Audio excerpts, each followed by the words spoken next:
নমস্কার বন্ধুরা, আন্দামান নিকোবর আইল্যান্ডস থেকে নিয়ে চলে এলাম আমার চ্যানেলে আবার একটা সুস্বাদু আর মজাদার রেসিপি নিয়ে। আজ রেসিপিটার নাম ফুলকপির ভর্তা। এইভাবে বানিয়ে গরম ভাতে একটু ঘি দিয়ে খেতে দারুণ কম্বিনেশন। আসুন দেখে নিই তাড়াতাড়ি। আমরা আজ একদম আন্দামান স্টাইলে সেট আপ করে নিয়েছি বাম্বু ট্রি দিয়ে। বাম্বু ট্রিটাকে বলা হয় সৌভাগ্যের প্রতীক। বাম্বু ট্রি যেই ঘরে থাকে সেই ঘরে গুড লাক, পজিটিভিটি এইসব সব থাকে। তো সেই জন্য আমরাও আজকে আমাদের চ্যানেলে এটা সেট আপ করে নিলাম। ফুলকপিটা কিভাবে কাটতে হয় ওটা আমরা ফুলকপি পকোড়ার রেসিপিটাতেও দেখিয়েছিলাম। যদি আপনাদের শেখার ইন্টারেস্ট থাকে বা শিখতে চান তাহলে আমি একটা লিঙ্ক দিয়ে দেব, সেই লিঙ্কের থ্রু গিয়ে আপনারা দেখতে পারেন ওই ভিডিওটাতেও।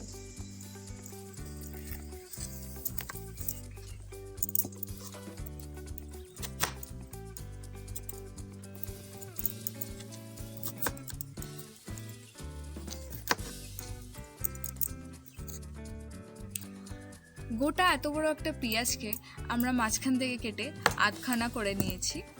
এবারে আমরা পেঁয়াজটাকে কাটা স্টার্ট করব। সাদা অংশটা আপনারা ফেলে দেবেন।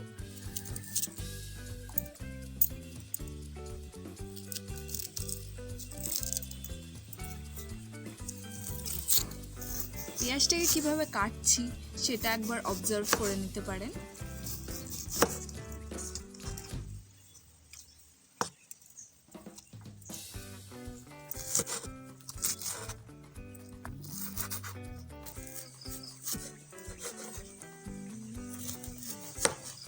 পেঁয়াজটা একটু ছোট করেই কাটবেন, তাহলে ফুলকপি ভর্তা যখন মাখবেন তখন অনেক ইজি হবে। আর বন্ধুরা, আমরা ফুলকপির ভর্তার জন্য একটা মিডিয়াম সাইজের রসুন ছাড়িয়ে অলরেডি রেখে নিয়েছি।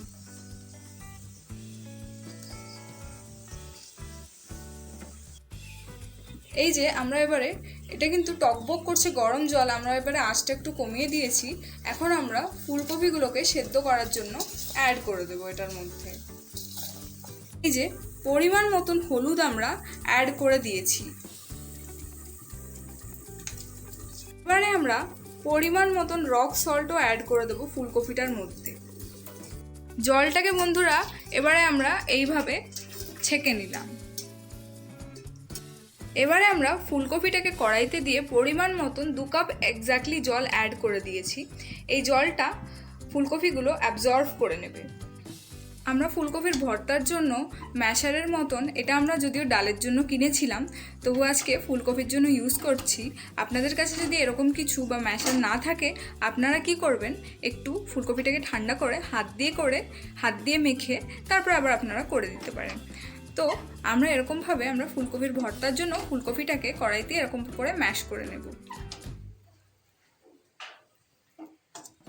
এবারে কড়াইতে ফুলকপির ভর্তার জন্য পরিমাণ মতন মাস্টার্ড অয়েল বা সর্ষের তেল অ্যাড করে নেব। ফুলকপির ভর্তায় কিন্তু সর্ষের তেল ছাড়া অন্য কোনো তেল দিয়ে করলে অতটা টেস্ট পাওয়া যাবে না।